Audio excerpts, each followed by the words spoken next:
nobody comes to our presentation.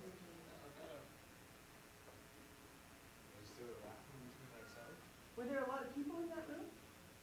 Sitting having snacks, you mean, Or in the main room too? Oh.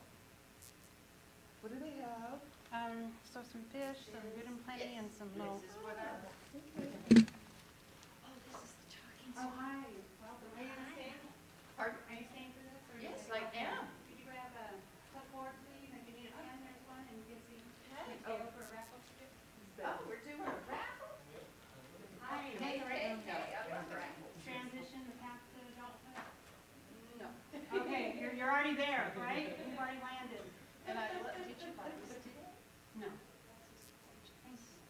Pretty, I like that. Fuchsia. Okay, so, get one of those, thank you, sir. So there's 2 items to the left. Do I know that? They have another person's name on them, but if somebody wants them, but they're bad. Okay. What do I want to know about? So these are? That's these? one. Those 2 are free. Okay. I may be able to add some things. I've been doing transition now for 22 years, so I Fabulous. know a little. All right. We should have got you a book to fill out then. Yeah. And I didn't get to congratulate you, but congratulations. I couldn't have said anything better about you or picked a better award winner. Oh, thanks. So I'm really happy that someone nominated you. I can't remember. Brenda. Brenda, okay. I'm glad that she nominated. Because now it's all in the family. Right. That's the funny part. So, man, Pays the way. Jim Morning's presentation. That was a little hard to sit through. My heart hurts. Yes. My heart hurts. Yes, definitely. And It was I good. think but it about- just- yeah. I think about the people I came from, because my ancestors on my dad's side came over here in the 1700s from Ireland, or, yeah, it was from Ireland, for religious reasons, because they weren't having a good time where they, and then they proceeded to persecute other people by having slaves. So that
So Teo, in approximately 3 minutes, you can close the door.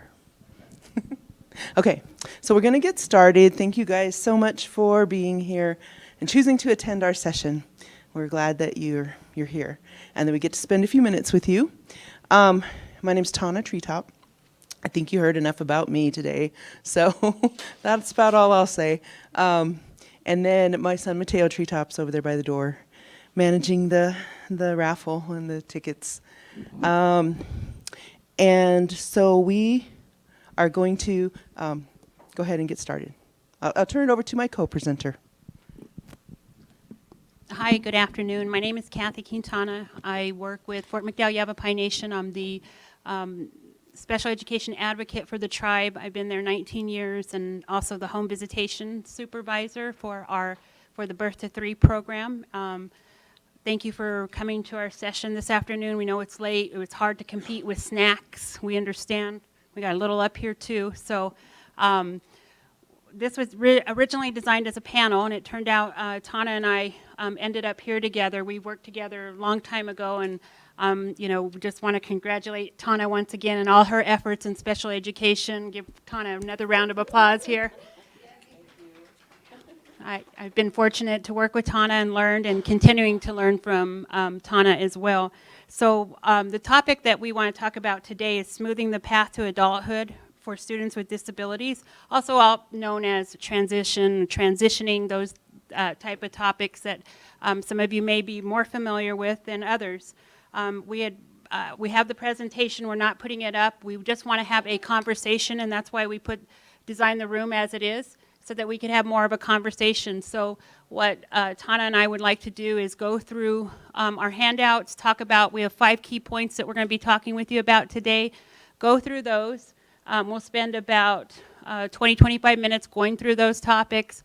We have resources that are related to each topic, and wonderful Tana has numbered those for you as well, so that way you can correspond with what we're talking about with the resource, so you're not searching around. So just real quickly, are we working with parents of students with disabilities or a direct service provider? Raise your hand if you're a direct service provider. Okay. Or, yes, direct service provider. And then if you're a parent with a child with a disability, okay. Perfect. Okay. Okay, perfect.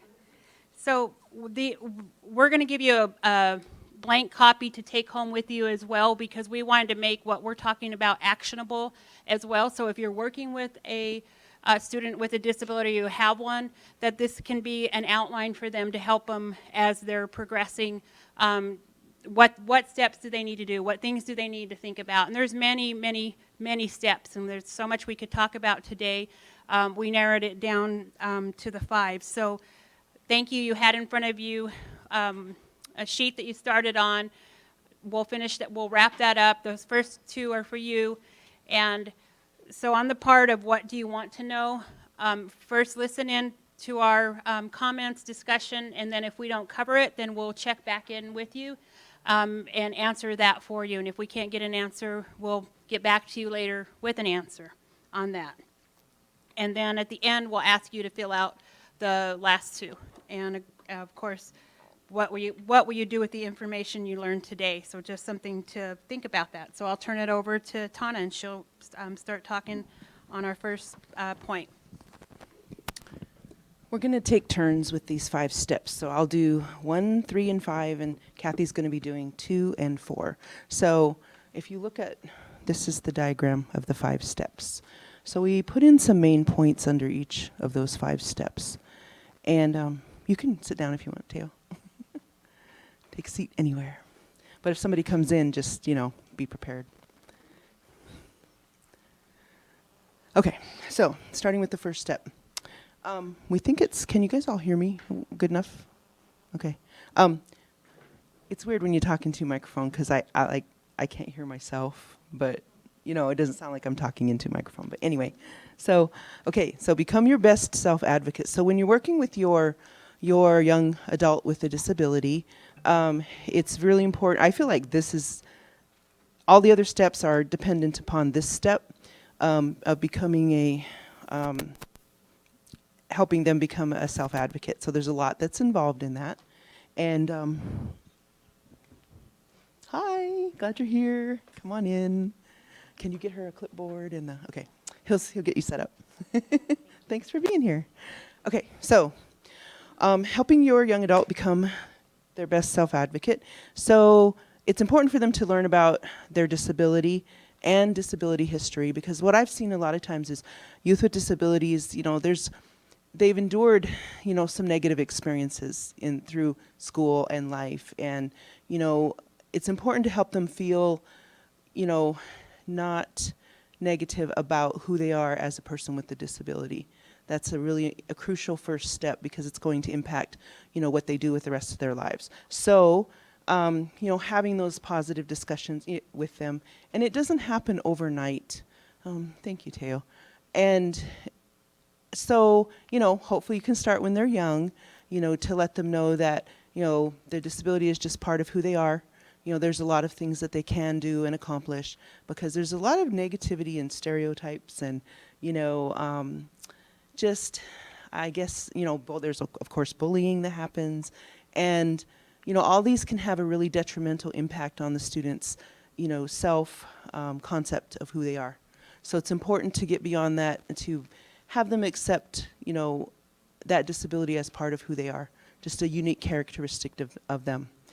And then it's important to know about disability history, because there's been a lot of advocates who have, or activists really, who have paved the way in disability rights. Every right that a person with a disability has, somebody fought really hard for that for years. And so it also, when you teach your young person about disability history, it helps them create that sense of pride, that somebody fought for, the rights that they have today.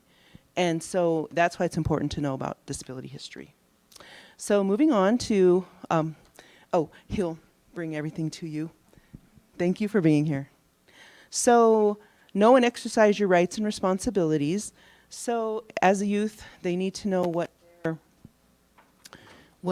their oh, hi, come on in. We're glad you're here. Awesome. Okay, rights and responsibilities. So I know you guys have probably all had that talk with your young person that, they have rights, the right to make choices, but any choice they make always comes with consequences and responsibilities. So make sure you have that conversation with them, probably more than once, because you know how you have to have conversations. You have to say it several times in several different ways before, sometimes before they understand it. So make sure that they learn as early as possible about their rights under the Individuals with Disabilities Education Act, because they do have a lot of rights. And nobody really teaches, the parents and guardians or the youth about what their rights are. So you kind of have to take that on yourself. There's people like, me and Kathy that can help you. There's probably other people within your own communities as well. And there's a lot of resources out there as well, too. Okay, ask questions and take notes. So that's important too, when, it's best to write something down when you first think of it, because, if you're like me, you'll probably forget it. It's like an important question and I'll be like, I can't remember what it was. So, help them develop that skill as well. Hi, come on in.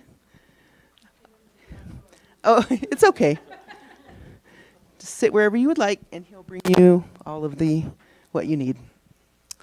Okay, so, for you that are just joining us, you're going to get you'll have a clipboard, and we wanted you to work on questions number 1 and 2. But what we're doing right now is going over our 5 steps of our presentation, and we're on step 1. So it's on this chart. Yeah, if you want to look through it. Okay, so gather, review, organize, and understand your evaluations and IEP. So this is very important, and hopefully you've done this from day 1 when your child has, once they first got their IEP. So always remember that the IEP is like a living document, and it needs to change every year, because your child is changing every year. So you shouldn't see the same goals and the same accommodations. You need to see it updated as your child grows and develops and learns. Okay. Also, definitely review the evaluations and know that you have options if you feel like, there's something that's not quite right about the evaluation, or if you feel like your child was not evaluated in all areas of their suspected disability or disabilities. Okay. Make a plan, set yourself up for success. So I think this is a really important one because it's a practice that to help your child do their best, always set them up for success in everything that they do. Help them be prepared, for that presentation that they have to do at school. You have that insight and that wisdom, to help them be successful. And so that way they can see how that's done, and then they can take that on for themselves when they get to be a little bit older to set themselves up for success, because that's a carryover skill into adulthood, if they always set themselves up for success, in the workplace, in relationships, all of that. And these are things that the kids don't learn overnight. It has to be, shown and repeated and refined, and it's a process. So create a list of resources. So I'm sure that you all have, resources and programs and organizations in your own communities, but we also have a packet of handouts that we will be giving to you when you leave here. Looks like this many. So Kathy and I went through all our files and made copies of the ones that we felt were the most beneficial to you. And we may be able to have time to review those with you at the end of our presentation. Okay, we're moving on to step 2, and I'll turn it over to Kathy. And at the end, at the bottom, that question is there as a reflective question. So if your young person was filling this out, then you'd ask them to think about these things, about becoming an advocate, or each of the steps that we're talking about. And so for this one, you would ask them and have them reflect upon, what do I need to do to become my best self-advocate, to get their inquiry, to get their input, to help them to think. So at the end of each of the steps, we have put some reflective questions. There's probably many more questions you could ask and add to this, but just as a sample and as a guide for you to as a springboard for you to start with. So we have those guiding questions.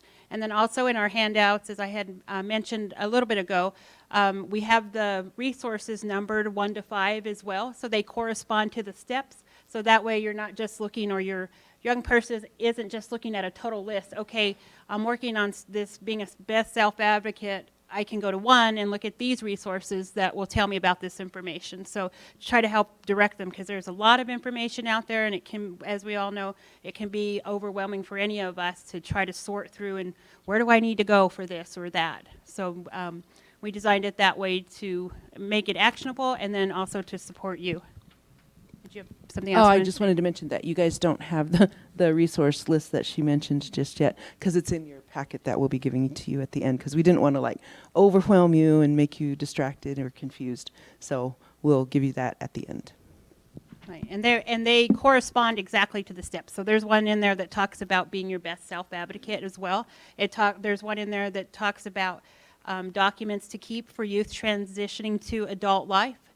Some of these things aren't talked about and aren't recognized or remembered, and then you're scrambling at the last minute to try to get all this stuff. So all these steps are going to be continual, ongoing, just life skills, as Tana mentioned. All right, we're moving on to step 2. We've got it down. We're our best self. We're our best advocate. We got it covered. We're going to move on to education. We're going to start thinking about education next with our young person.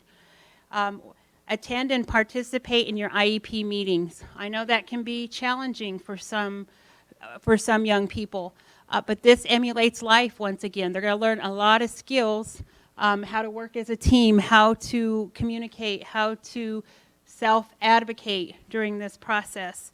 And it goes right back to that self-advocacy, and this would be a good starting point for them to work on that. And as they move on to higher education, they're going to need to know, when they go to that disability office on the campus, they're going to ask them, what accommodations do I need? And so if they haven't been part of the process, they may be like, I don't know what I need. But if they've been involved and they're attending and participating, that's going to be an easy question for them to answer. And then also, by age 16, for many of you know that are familiar with the transition plan and the IEP, that's when you start working on all these steps as well and building that. But you don't have to wait to 16. You can start working on these things prior to that, when they get in high school, 8th grade, looking at that. The next step in education is to know your strengths, preferences, interests, and needs. So this goes back to looking at yourself and, what is it? What are my hobbies? What do I like to do? What makes me happy? Some of the things that you want to, think about when you're looking at these inventories and assessments. There are published ones that cost, but there's also plenty of resources that you'll see on the list that are free. For example, My Next Move, My Future AZ, which was the AZCIS prior, that are also available, and ONET is another one as well. Also the academic counselor at their school, your community tribal education office can assist with that as well. So there's many resources to doing that, but the important thing is taking a look at that. And that will change too, after a few years. So it might be something you need to redo or, look at again later on. The next step in your education and just in life in general is to learn how to set and accomplish goals. So what's out there are the SMART goals. And what's important about the SMART goals is that they need to be written down, number one, to help hold a person accountable. And they need to be measurable and time bound. So for example, if I just said, I want to lose 10 pounds. Okay, that's a goal for myself. I need to take that further. I need to make it time bound. I need to write it down somewhere. And I want to say, I want to lose 10 pounds by May 15th, 2023. And then that way it gives me a place to get to. And then I can measure it. So when May 15th comes around, I can get on that scale and I can say, oh, did I meet my goal? Okay, if I didn't, what do I need to do to adjust that? How can I get there? And then writing our goals leads to the plan that we're going to be talking about shortly. So you know where you're going, what's your vision, where is that going to take you? The next is to research higher education funding. So this is two parts on education. When you're in high school and then as you're moving along to adulthood, what is it, how am I going to pay for my school? Are there resources with my tribe? Are there grants? Are there scholarships? Work study, how can I pay for that? And you have, again, in your communities, if you have tribal education office, they can assist you with that. Academic counselors at high schools, I know it's kind of tough to get into them these days with all the students they serve, but there's many, many resources that are available to help someone research higher education funding. And along with that, the types of schools. So there's a lot that goes into it. As far as what is it that I want to do. So I would encourage that young people go and take tours. If you guys go on a vacation, what we did with me and my brother did when we'd vacation, we'd take our young ones. I mean, they were young. Anywhere we went on a vacation, we found a college to go and tour. So we double up on that and get them. So they got to see many different types of schools, not just universities and colleges, but anywhere we went, so that they could see there's more out there and get a feel of the campuses that are there. And do they want to go full-time, part-time? Is school size a factor for them? What are the things that are going to affect? Did you have a comment? I have something to say, yes. Okay, you have to have the microphone. I'm told. Okay. So I would like to make sure that youth know that there are other ways to get an education where they don't have to pay for it, and that's called apprenticeship. Because with an apprenticeship, they get paid to learn instead of having to pay to learn. And there's so many different apprenticeship programs now in the state of Arizona. If you go to the vocational rehabilitation table, there's a whole flyer about that has the website that has all of those. So you don't always have to go to college to learn the skills that you need for a career. Apprenticeship's a great alternative. Perfect. I think she was right on my script right there. Thank you for that, Betty, for that plug. And we're going to be talking about vocational rehabilitation as well. So that was my next point, was there's other options besides the vocational community college and university that we have there. As Betty just spoke about, there's apprenticeships, there's Job Corps, there's the military, there's workforce training. So there, and then also in the communities, there's summer youth programs that are available. There's summer programs at the universities. So they can go and get a feel of that. So there's many, many ways to go through it, and not just the 3 that are listed there. Okay, and then lastly, something we thought that was important that's not talked about, I alluded to earlier, was about contacting the disability office at your school of choice. So if it is a community college or wherever they want to attend, the very first step would be reaching out to the disability office, making contact with them, and making sure what documentation do I need to provide. But as we know, they're going to be their best self-advocate, and they're already going to have that document in hand, the IEP or the MET, and they'll be able to provide whatever documentation is needed for there. So just a couple of further thoughts for our young people is to think about who can help me with my education goals. What do I need to do to further my education after high school? Or what do I want to do to further my education after high school? I just had a quick question, like what you said about contacting the disability office at school of choice. Are all schools supposed to or mandated to have that office available?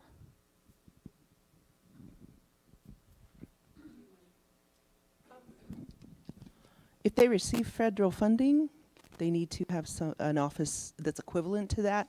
That is a place where the 504 accommodations can be, where someone can be monitoring that. So it depends on the funding. It might not always be called. It might be called something different. It might not be called the disability. Sometimes it's disability resources and services. Even at Coolidge, they had, do you remember what it's called? Their office, it's something like accessibility services or something, Yes.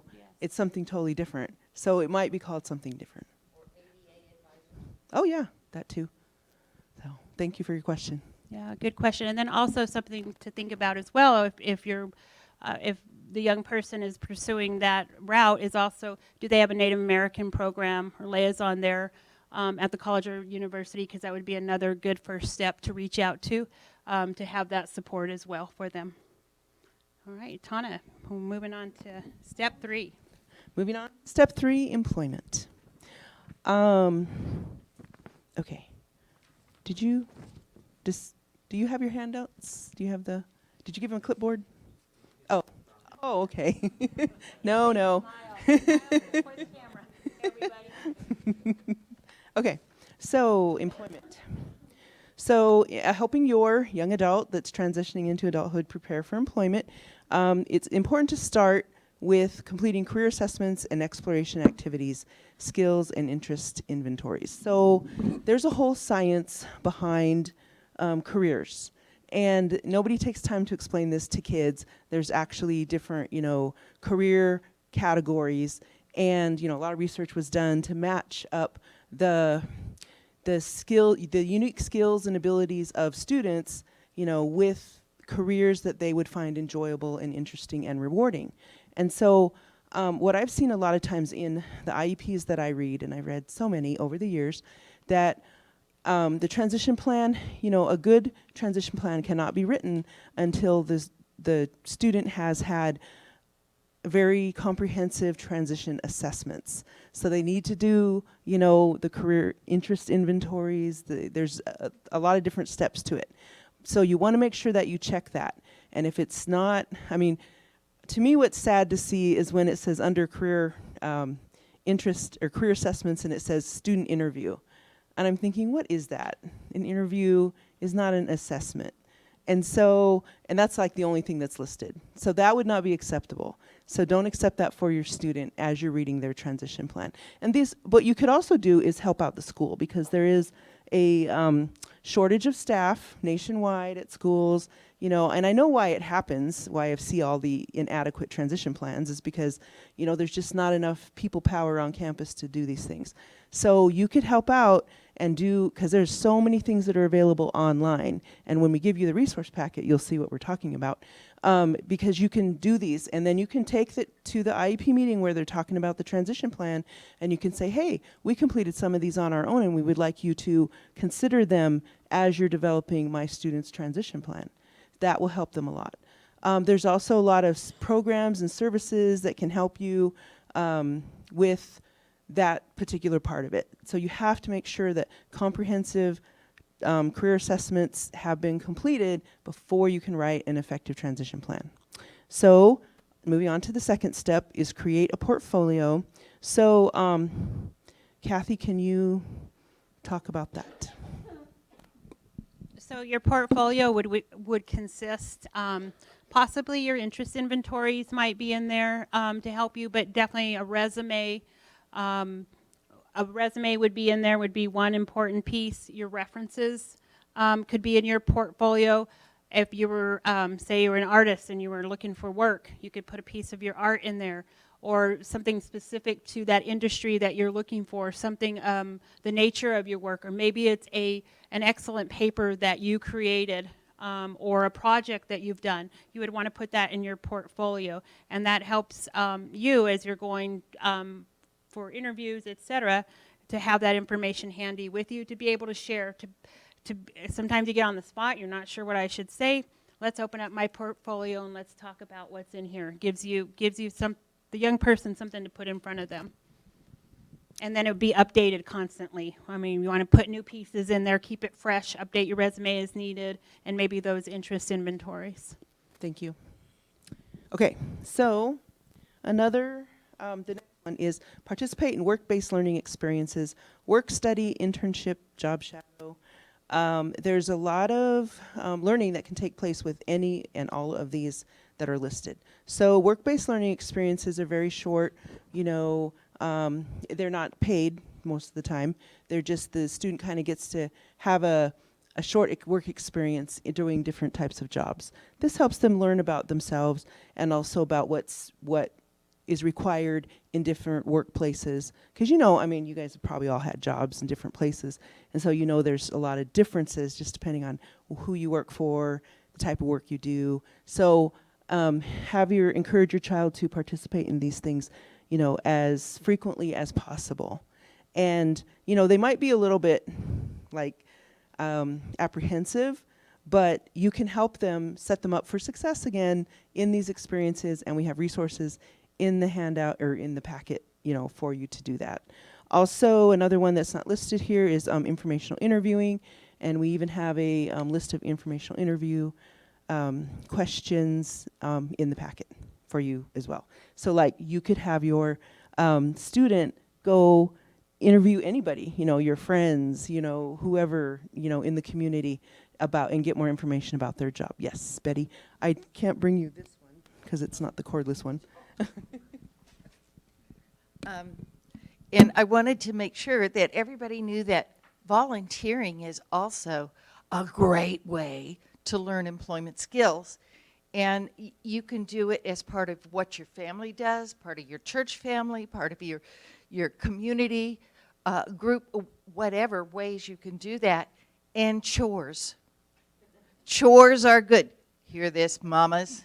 Chores are good for kids because they learn how to work. They learn about work expectations. And same goes with volunteering. You need to learn about the different work expectations that different bosses might have because everybody's different, right? So don't neglect those things as well. Thank you for that. Thank you. Okay, so the next one is learn and practice employability skills. So this is another one of those that develops over time, you know, and you're already probably teaching your kids this, like, you know, when what Betty said with chores. You know, you have a certain expectation of how something, you know, how the floor should be swept or how the dishes should be done. You know, that's, you know, there's a transferable skill there into the workplace in terms of employability and, you know, employer expectations. And so there's a whole list of employability skills that are vital. And so, you can like start out with one or two and then add on, just whatever your youth is capable of working on so that they don't feel overwhelmed. But, you start early, then you're like preparing them to transition into the workplace easier and more successfully eventually when they do get a paying job. Take advantage of the pre-employment transition skills service offered by the State Vocational Rehabilitation Program. So, yeah, this is one that Betty could talk about. We put the flyer in your resource packet, and so that you know what is covered by this free service for any youth age 14 to 22. So they could do it right now while they're still in high school, and it's free. And every youth needs help with all the areas that they're offering for free training in. And Betty, did you want to say anything else about that?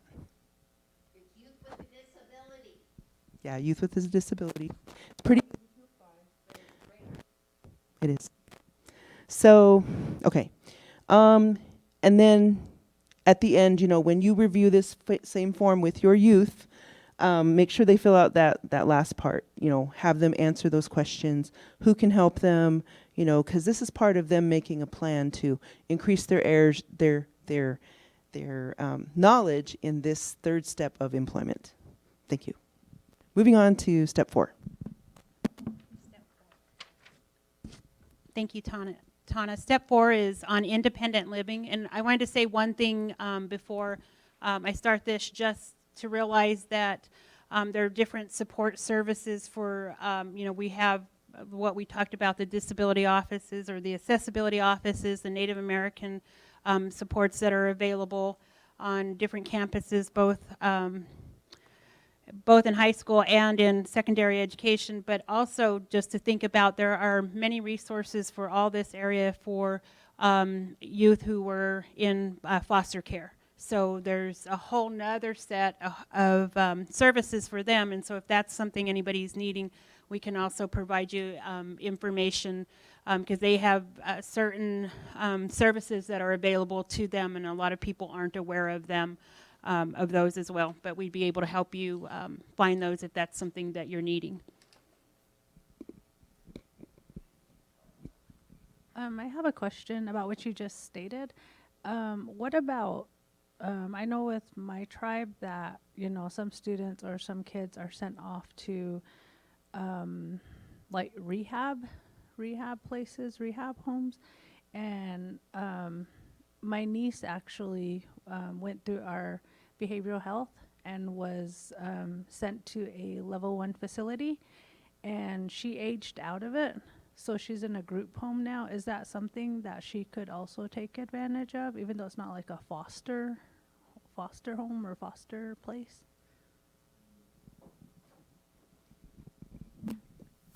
Well, so it's been my experience.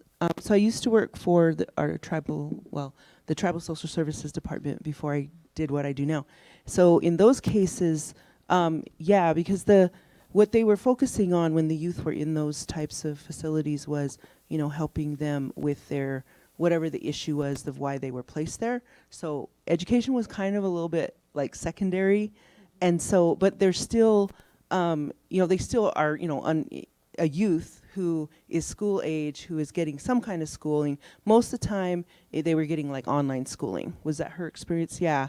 So they're still considered a student, and they can still participate. If she had an IEP, she could do, some of these things that we've talked about so far. And then being in a group home. So did she graduate? Okay. All right. Well, yeah. If she's in a group home, then yeah. She can still, because she's probably still going to school, even though it's online, it's still school. So thank you for your question. Okay, now on to independent living. So some of the things to think about during this time is to research housing options. Are they going to stay home? If they're going to go to a school, do they want to live on or off campus, or can they do that from home as well? Do they want an apartment? Do they need a roommate to make things? Is there assisted living that they could take a look at? So various options on housing, but again, it's just a matter of preferences and getting those down and thinking about them and talking about what options are available. Learn and practice time and money management skills. That also goes into the next one about creating a budget. So like today, we're giving you an example. We're timing to help with our time management to get through our presentation, to give you guys a little more of opportunity for discussion. So use a planner. I know that one is a struggle. Organizing, it can be a struggle. Use timers like this. If they're at home, they could do that. If they're doing homework or they're doing a project or something that you guys are working on together, all right, we're going to do this for 30 minutes and then you can do that. Preferred activity. Those are or just have them do it on their phone or their watch or their phone, whatever they have to do that. Set up a checking and savings account. And they can always start with their allowance if they get one, or if they have a little job, and start tracking their spending. So those they can do at any time. Young. I had my little guy doing it from the time that I gave him money. He had to track it, so he could start, and he could start understanding that concept young, because I know that's one that needs to be taught over and over and over to help with. The budget, when they're looking at creating a budget, then when they do have some money, you want to take it from there. Have to look at all your expenses and think about what are your wants and what are your needs, and what do I want to save for. And so that budget will help them. And if they've already been in that practice of tracking their spending, then that makes it a whole lot easier with their budgeting and where they want to get, setting up savings. There's many options for creating a budget. A simple one would be doing it if they know how to use Excel, or you know how to use Excel, putting it on there, and it could do the addition and subtraction for you, or just go old school with a piece of paper and get the calculator out and have them do it that way. Those are the types of things that'll help them remember, because I can remember my son not being very happy when I asked him to write out a check, but Mom, nobody uses checks. But we're still going to go through that process, or the same thing with the budget. But Mom, I have Excel. I know how to do that. And it helps stick in there. We know when they're doing it pen and paper and pencil in hand. So those are some of the things to help practice with that. Independent living. They want to assess their basic life skills. Do they know how to cook? Do they know what to cook? What about going shopping? What do I do? Get those ads out. Practice those ads with them. Or even now, if you want to take them to the grocery store with you and show them the ads. Look at the digital coupons out there, the apps that they have for Safeway is one of the big ones that I like. Do they know how to fix a flat, or what happens when their car breaks down? Laundry. Do they know how to do laundry? What about doctor visits? How are they going to navigate doctor visits? Do they have insurance? What about dental, vision? How are they going to navigate that? Personal hygiene and paying bills. How do you pay bills? What kind of system do you need to set up so that you can stay on track and build your credit rating by paying your bills on time? So just looking at basic life skills, what do they have? And it relates back to like those chores at home, including them in that, involving them in those different things. Having them plan a meal, having them create the shopping list for you. Having them say, all right, we got $100 for groceries for our shopping trip. What should we buy? How do we go out? How do we go about figuring out what we're going to buy with $100? Those are real life examples that you can do now, anytime, where you are with your young people. Transportation needs. Do they have their driver's license? If not, how are they going to go about getting that driver's license? Are they going to need to take a bus, a bike? A car? Well, if we get a car, we need insurance. How do we go about doing that so we're not taken advantage of? And we're getting the best rates. Who can help us with that? Or a ride share. Is a ride share available? And then also just thinking back to the budget, what can you afford? That'll go back to your budget and your savings there. And then just the reflective question on that for them would be, what do I need? What do I need to live on my own? So they can start thinking about those things. Okay, Tana, if you'll take us to our last step, number 5. So we felt like this one is very important because personal well-being, I feel like our kids, I feel like it's almost harder to be a kid these days than it was when we were kids. There's so much more, and so much more to consider, and things to be aware of, and dangers that didn't even exist when we were young. And anyway, but having early on help reinforcing with them how important they are, and that they have a future, and they need to take care of themselves, and teaching them the skills of how to care for themselves physically, emotionally, spiritually, socially. Again, it's not learned overnight. You have to give examples, you have to show, takes time. And then one thing I wanted to mention from what Kathy was saying about doing the budgeting and all that. So don't get you have to have a lot of patience, I'm sure you guys know, because in brain development, the executive functioning skills, which are all in charge of organizing and time management, those are still developing in young adults. And so they're not capable of, doing what you and I can do in terms of getting everything all organized. So, be patient with them as they're learning the new skill. And then back to their personal well-being, because you want them to be able to, take care of themselves, independently, eventually, as much as is possible. And, looking at these different dimensions of wellness and the different areas, the things that, need to be done. I think that there needs to be more conversation with our young people about how do you take care of yourself emotionally? How do you, take care of yourself physically and safely, and even just the whole, what you eat, the choices you make, the water you drink, all kinds of things to consider in that area. And also spiritually, as Native people, that's a big part of who we are, and how our ancestors have survived. And, that's a practice where, and everybody, has their own, culture, traditions, beliefs. And so, whatever that is for you, have those conversations with them, because, they're always going to be out in the world every day. They're going to be judged based on, who they are and what they look like. And so they need to be proud of that, proud of, who their ancestors are and the accomplishments and the sacrifices that were made on their behalf. Because, you guys have all heard, they are the future. And so, we want them to be strong and to be able to, carry on who we are as Native people. Okay, social. Develop interpersonal and conflict resolution skills. So this one is important because there's, again, not enough conversation or skills training in terms of how do we teach our kids to effectively manage and conflict when they encounter it. And just remembering that they're always watching us.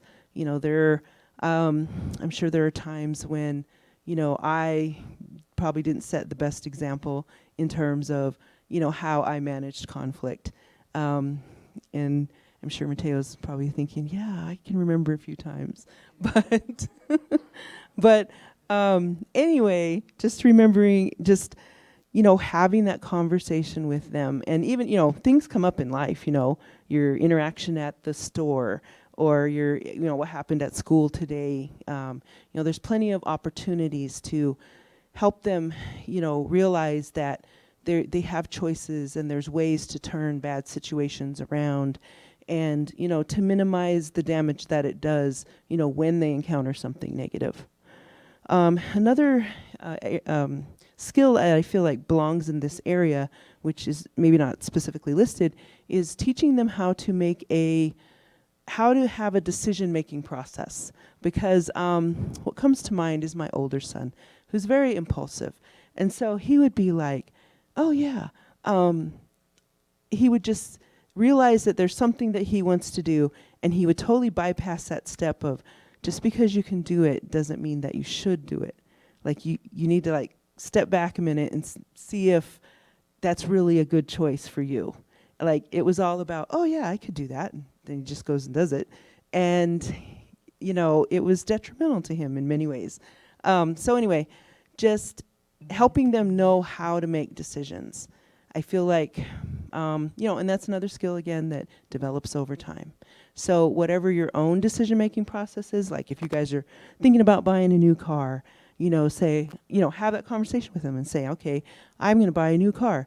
And this is, what my thought process as I'm going through deciding which car to buy, about, all the details, the price range, the mileage, all of that, everything you have to consider buying a car, whatever comes up in your life, just help them learn how to make good decisions. And then when you review this with your own young adult, make sure that you have the conversation about what do they need to be the best, best me in terms of, who they are. And is there a mentoring program available? That would be really good. Sometimes there are a lot of youth organizations that, they might not have formal mentoring, but I feel like mentoring kind of always takes place whenever they're involved in things like that. So, and how youth this age, like, you can tell them something, but then they'll just kind of, brush you off. And then they'll hear another adult tell them the exact same thing. And they'll come home and they'll say, hey, they told me this and that. And you're thinking, I told you that. And, but it didn't mean as much when it came from you because you're their parent or guardian. And so if they hear it from some other adult, then it's for some magical reason it means, more. They listen better to other adults. Yeah. So that's why you want to get them, out there involved with other positive adults, that can help guide them. Okay. So go ahead, Kathy. All right, those are the 5 steps. So if you'll just take 1 or 2 minutes and just write down on the next question 3 and question 4, just one thing on each of those for yourself. We'll give you about a minute to do that. You don't need to make a list. If you'll just at least jot one thing down for 3 and 4.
All right, would there be anybody that'd like to volunteer one thing that they learned today?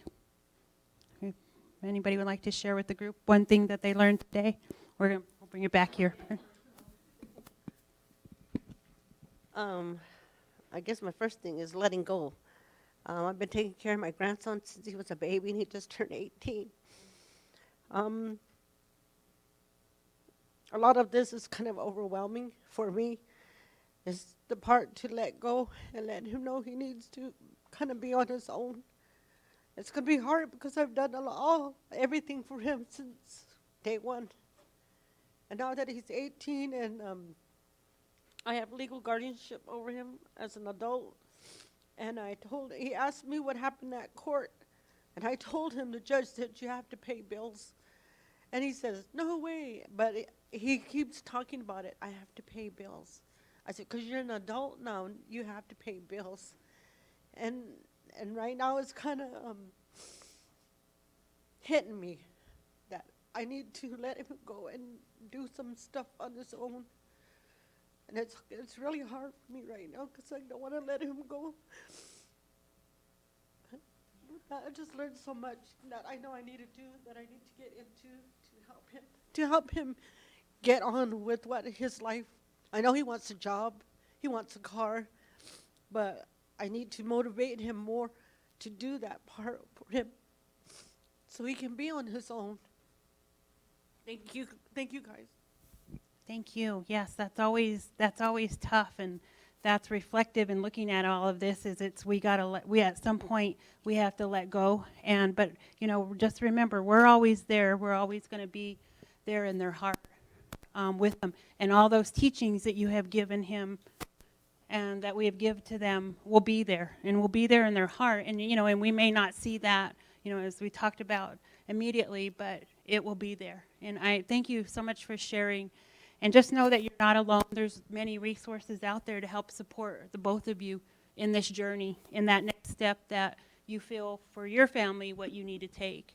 You know, there's many resources. That's what we want to share. We appreciate you, your willingness to share with us today. And then one more, if we have somebody who would like to volunteer, next steps. Oh, we're going to do the next steps. We're almost out of time. Oh, okay.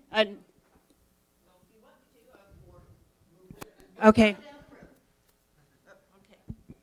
I was just going to say that I had never considered having my kids participate in the family budget and help create the shopping list, review the food ads, look for the coupons. All that would be, well, they're all adults now, but that is a great idea. And I'm laughing about that, and thank you for that, because my son, I knew one day it stuck because we were out somewhere buying something, and he says, "Mom, is that a want or a need?" I was like, "Oh, he got it. He got it." Or, "Mom, we don't need that in our budget." And one time he was shopping for something for him, and I said, "Did you find anything?" He goes, "Mom, I couldn't find anything on sale." So, you know, it's something I've done with him, and, you know, it's just like the chores, Betty, but, you know, involving them in those small things. You know, there's so much that we can do just in our homes when we're around on our daily lives and daily basis that we teach them. That's going to take those teachings with them. You know, he's seen you do all these things. He's going to remember that, you know, going forward too. So just lastly then, if somebody would like to share what you will do with the information you learned today, we could have one person who would be willing to share that. All right, thank you. Thank you for your courage. No problem. My name is Lindsay. I think one thing that I'm definitely going to look at is creating a plan with my son and helping him organize, because that's kind of like, and then also have more patience, because for me it's very difficult just because I'm a single mom, so I expect a lot out of him. And at the same time I have to also remember and remind myself, like, he's a child, he's also a child that struggles. And so just to remember that and just be more, I guess, understanding and being more of helping him create that plan. So that's something I'm definitely going to implement with him. And the budgeting, so. Because he thinks money just comes out of nowhere. Right, absolutely. So one thing I did with the budgeting, you know, to show him, I would take since he was little, I'd keep all his leftover notebooks. And most of them I'll just leave his stuff in there so that I could see it, his drawings or his math, whatever it was. And I'd use those notebooks to do my budgets in. And so he called them, I still have his Spider-Man notebook, and he's 20 now in college, but in community college, but he says, "Those are your mom books. You got the mom book out." If I got the mom book out, he knew I was doing the budget, you know. But, you know, just showing them, they see that. They'll remember those things. He knew, from a young age, he knew that's what that was for. And I'd be like, "Oh, look, you remember this drawing? Oh, look at this sentence that you wrote." You know, and we could talk about those things. So that was kind of fun for me. And so, Tana, if it's anything else you'd like to wrap up before we get to our prizes today. I just wanted to thank all of you for being here. Did you Yes, have something thank you. to say? No? Okay. All right. I thought I saw you raise your hand. Anyway. Okay. Okay. All right. Yes, thank you so much. Really appreciate all of your time and attention and input. And you're going to be glad that you came to our presentation, because we have a drawing. We have 5 items over here. Oh, I guess I did want to mention. After the drawing, did you give everybody a ticket, Teo? Okay. You'll get this packet of the handouts as you leave the door. And I wanted to just tell you about, can I switch you microphones? Yeah, absolutely.